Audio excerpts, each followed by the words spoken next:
Hey everyone, welcome to Reddit Readout. Today we are checking out ProRevenge. Story 1. Bully me into selling you my car, you pissed off the wrong mama bear. TLDR at the bottom. Sorry in advance for how long it is and spelling issues. It's a good story though. So, about 8 years ago I'm selling a used car.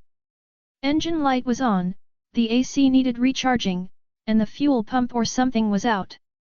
So I go to my local, trusted, sales site.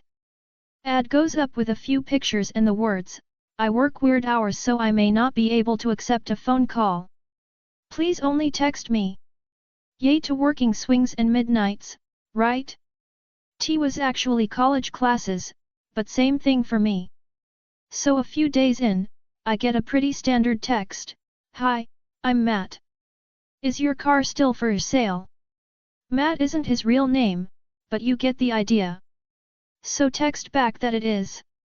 A few standard texts about price, why is the engine light on, who did you get the quote from, I listed an approximate price on the repairs as quoted from my trusted mechanic, and whatnot, go back and forth. The next day I get a text from him saying, are you gonna take all your sh*t out of the car before you sell it to me, or is that my job? Unwarranted hostility? Really? WTF man. He's not the only interested party, so I text him back, I'm not selling the car to you, so don't worry about it. I never said I would sell it to him, he never asked if he was the only interested party, and others were arranging test drives already. I didn't need him and his less than full price, partial commitment.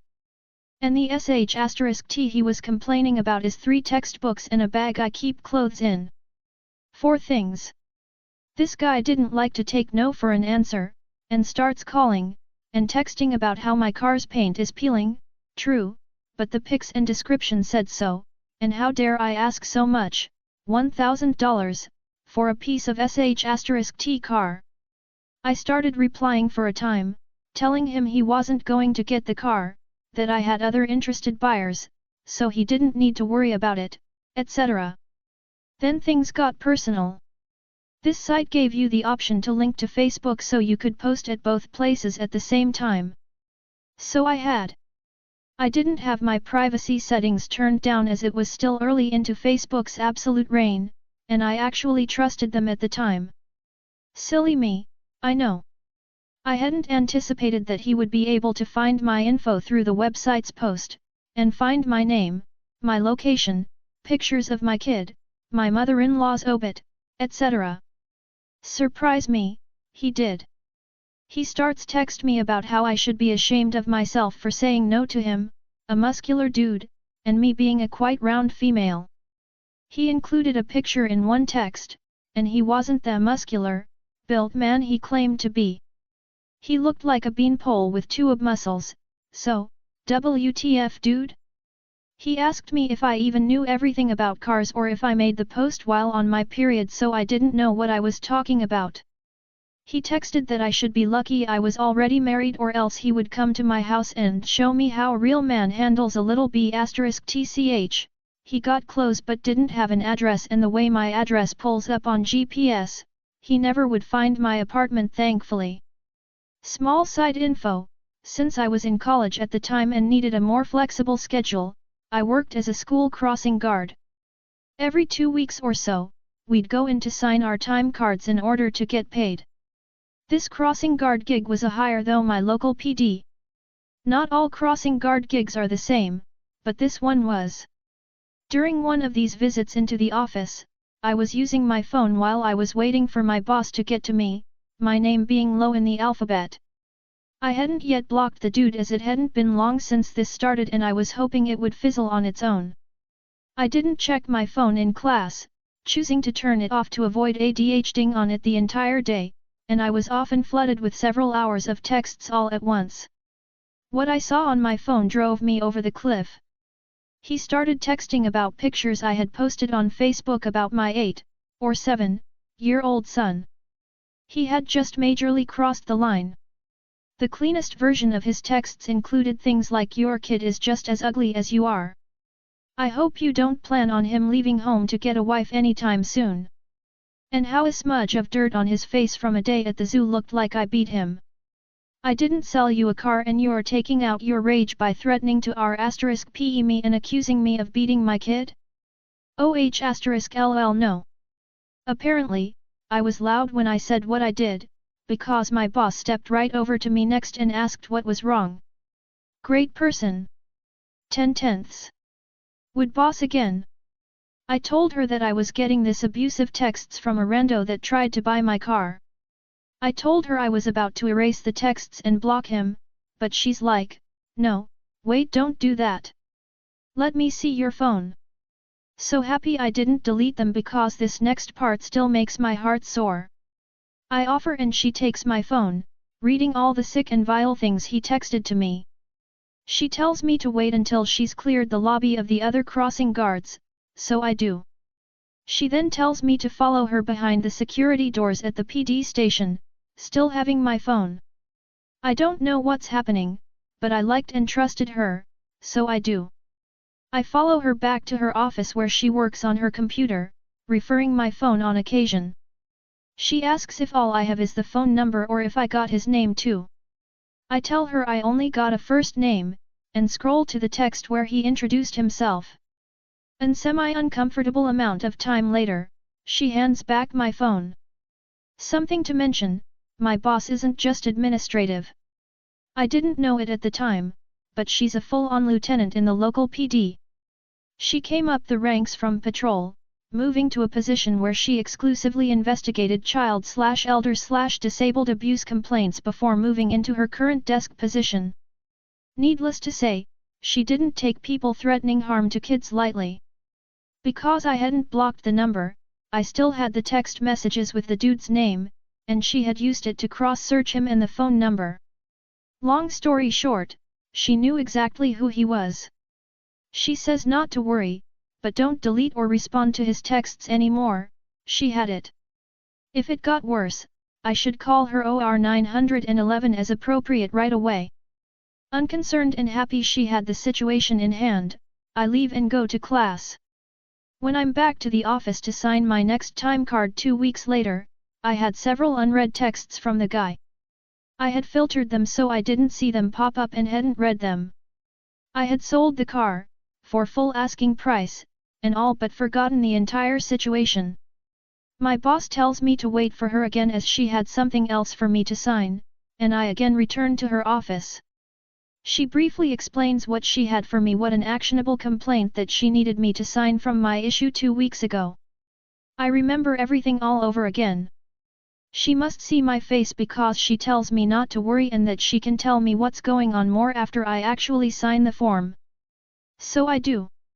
Dear Reddit, this is the best situation anyone could have asked for. The phone number tied to many people as the provider was known for cheap cell service for those that were desperate for a way to contact people/services/employment. But with the name Matt, again, fake name, she was able to find out who was messing with me. She then got a driver's license, which led to an address, which led to a police report for possible domestic violence. Fall down the rabbit hole some more, and you find out that this dude had 5 kids by 4 women, and he was in arrears on his child support to them all. Hadn't been paying for 10+ years, and it was in the neighborhood of 30–50K, if memory serves. But he somehow, just 2 weeks ago, requested a title transfer for a new to him, quite fancy old car. I don't remember the kind, but think high-end car show and massive insurance premiums. Being so far in arrears meant that my boss was able to place a seizure order on the car so it could be sold to pay back the child support. One of the baby mamas live in a state where fleeing child support meant you could have a warrant issued for your arrest. When she called the interested parties in that state to see if they wanted her to execute the arrest warrant, they said yes, with much haste. That was a funny turn of phrase, so I always remembered it. One conversation later, and my boss was able to determine that he was using the brother's social security number on his employment forms to avoid child support garnishments. This is all sorts of illegal, so she notified the guy's HR department so it could be corrected. They informed her he would be fired for fraudulently submitting false documents. She then told me that about 4 days ago, she had executed the warrant on the dude for felony child abandonment, and that the state he was to be held for was already en route to pick him up. It carried a 8 to 12-year sentence, and he still had to pay his back child support. I could have dealt with the comment, I could have dealt with the not taking no for an answer, even dealt with the cyber-stalking, a little. But, when your twisted mind okays you to bring my kid into the picture, you done crossed the line. If you would have stopped at no, you wouldn't be in jail right now. Dr. Guy trying to buy my car makes a rude comment to me so I won't sell to him. He can't take no for an answer, so he cyberstalks me and threatens my young child. Doesn't realize my boss is a lieutenant in the local PD, ends up getting a high-end car repoed for 50k-ish in back child support. He now has a felony record, and is currently sitting in jail. Edit, Holy Awards Batman. Thank you so much. My boss really was the best. I cried when I left that job. She retired a few years back and I sent her a huge cake. She remembered me and called to thank me. She was fantastic and never gave me a reason to doubt her support. Edit 2, Platinum and Gold. First time getting either. Holy crap, thank you. Story 2. The Christmas Ornaments Robin Hood. It is 2020, unfortunately. It's the day after my 2 younger sisters and I flew out to Pennsylvania to see my dad, who lives there after getting divorced by my mom for 15 years of not being a good husband or dad. He lives with his mom, cranky grandma, and her devil cat, as well as my amazing aunt and her angel kitten. Dad gets home from work. Where's Emmy? He asks my cranky grandma. She's in the basement, cranky grandma says, probably throwing in a snide comment or two about the newly dyed purple hair adorning my head or the leather fingerless gloves that have joined my black wardrobe. Looking for some Christmas ornaments. Dad goes down the basement stairs and finds me rummaging through cardboard boxes. What are you looking for? He says. Hi, Dad, I say. Well, I noticed that you decorated for Christmas, but you're missing a few things. Where are the mooses? The mooses are a pair of stuffed mooses that have been put up every Christmas since I can remember. They're brown, about 2 feet tall, and soft as a marshmallow. There's Mama Moose, who is named Mary, holding Baby Moose, who is named Christmas and is in a red velvet sack reading Merry Christmas on it in gold embroidery. The mooses always go on the couch to watch over the living room and all the decorations and presents in it while we're asleep. The problem with the mooses is that when my mom divorced Dad, she was so scared of him that she let him have almost everything. This included the mooses and quite a few more of her treasured ornaments. And since I've always been the one to set the mooses on the couch, that first Christmas with a divorced dad just didn't feel right without them. Dad helps me look for the mooses for a while. Sorry, sweetie, they must have gotten lost in the move, he says. I smile and don't tell him that I hate being called sweetie. It's okay, I say, and pull out a cardboard box. Hey, look. It's your What God Wants for Christmas box. I love that tradition. We go set up What God Wants for Christmas in the living room. I say, I think I'm going to go take a nap. Dad says, okay. I go upstairs and into my room and shut the door. I walk over to the window seat/storage chest under the window. I open it. Hello, mooses, I say. The mooses lay on top of my stuffed animal collection, looking dusty. Several other ornaments I recognize as Mom's are keeping them company.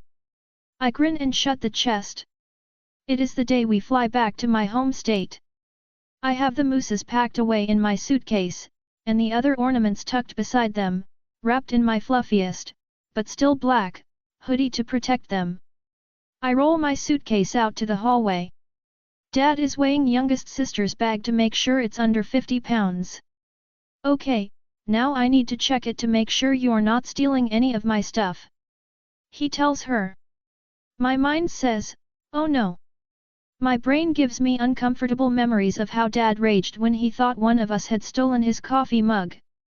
My voice says, Privacy invaded in 3, 2 in a joking tone. Dad and youngest sister laugh. Dad does not check anyone's suitcase.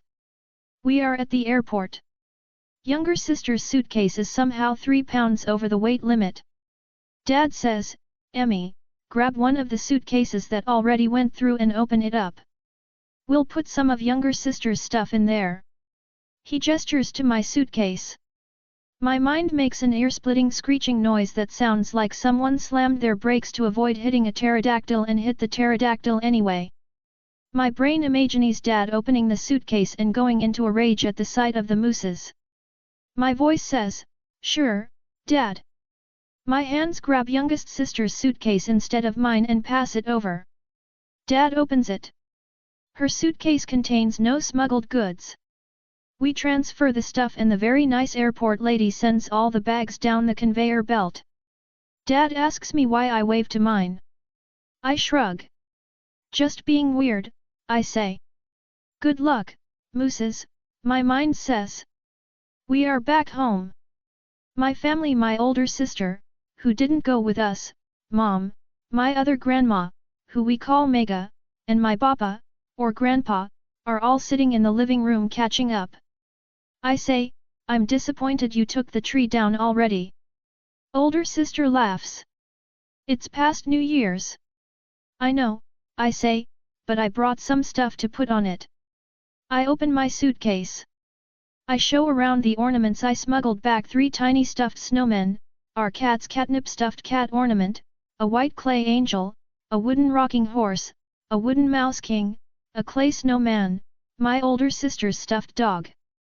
When I unveil the rocking horse, Mega gasps.